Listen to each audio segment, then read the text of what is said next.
You got a good song.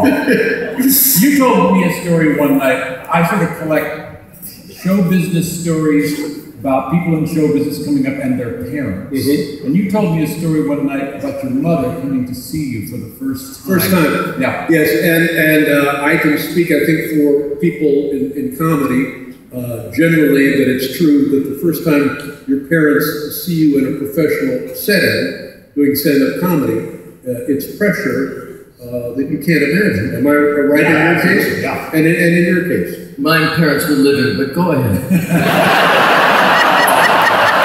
I'm sorry, Dave, heard you in this way.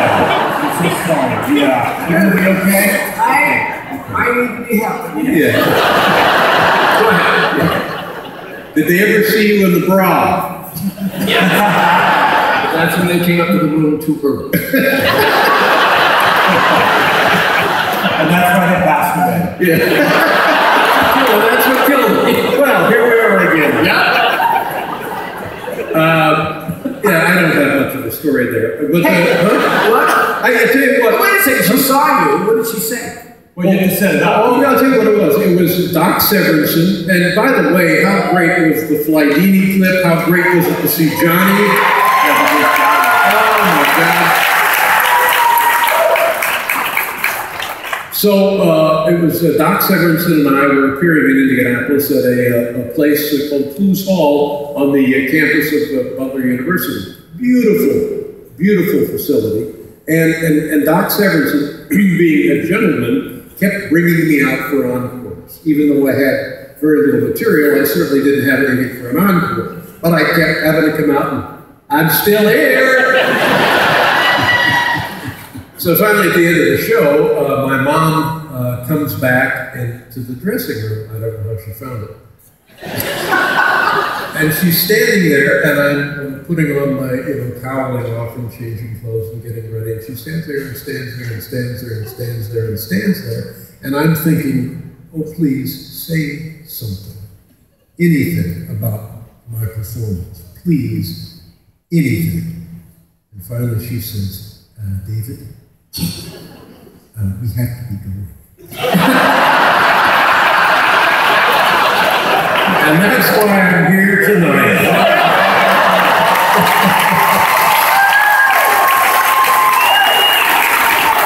Tell me one story which I know, but they do not know. Just say hickory nuts. Oh, I hope you're not adding this. No. My mother, all her life was very taciturn. But we didn't know this because my father was loud, very demonstrative. I can't begin to tell you how uncomfortable this fucking chair is.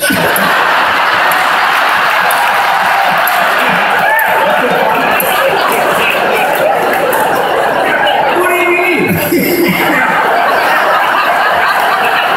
You don't have any nail.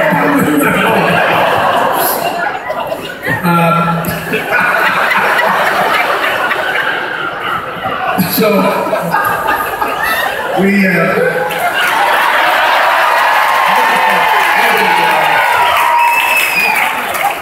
yeah, that's That's great. gotta be bad. Yeah, I got a good chair. little something from Office Max. Thank you. Hickory nuts. Yeah. Okay, I'll sit over there. All right. I don't like this one.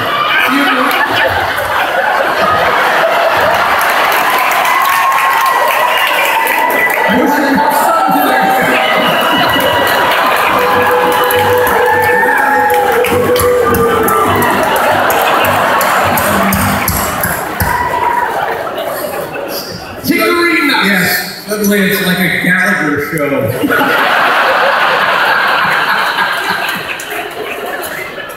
Oh, I'm sorry. Yeah. Didn't mean to come close to touching you.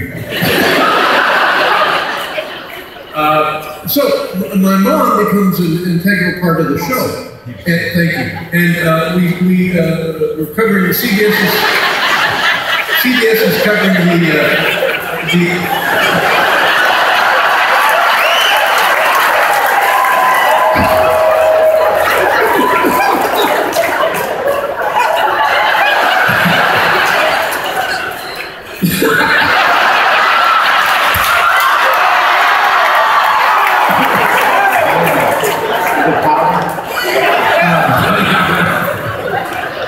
So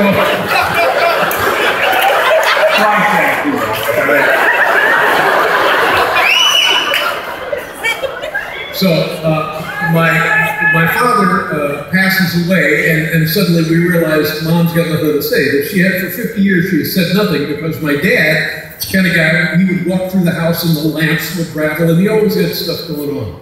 So now Mom never, you take her to dinner, and many have.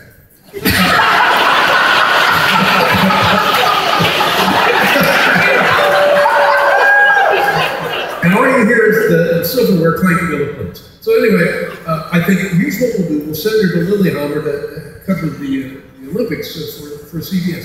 So she's in Norway for 10 days. In Norway. It's above the Arctic Circle. I've never been, nobody goes to Norway. So now, immediately after the Olympics, we all go on vacation. And I think, finally, there will be things to talk about. Well, guess what? There was nothing to talk about. On the second night at dinner, I swear to Christ, all I can think of to say to Mom, who has been completely silent, who's been in Norway, is wrestling seals or whatever she was doing. Yes, she was wrestling seals. It's a euphemism. How can you talk about your mother like that? So now I'm getting agitated because there's nothing to talk about. And I say, Mom, I understand they just made the airport in Indianapolis an international airport. And she says, that's right. And I said, why in God's name would Indianapolis, Indiana need an international airport? And she says, well, you know, Eli Lilly, it's a big drug company headquartered in Indianapolis. She said, you never know when they're going to need to fly in a load of, and now I'm thinking, fly in a load of researchers, worldwide medical experts, people from, and she says, you never know when Eli Lilly is going to need to fly in a load of monkeys.